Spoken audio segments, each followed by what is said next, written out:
friends. Millions saw apple fall, but Newton asked why. You guess, who am I?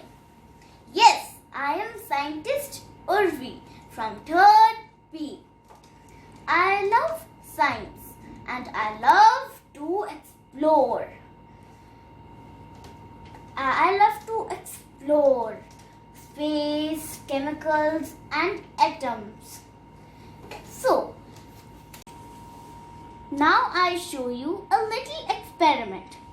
I add water and baking soda to this. And now we will add some vinegar. Oh, there is volcano. Wow.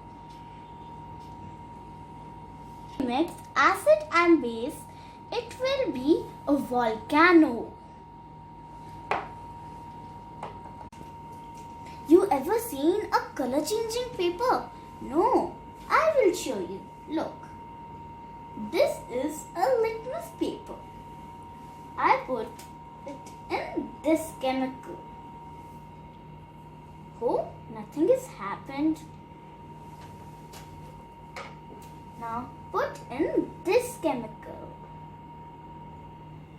Wow, it changed color to red. As Albert Einstein said, every child is a scientist. Keep thinking and never stop questioning.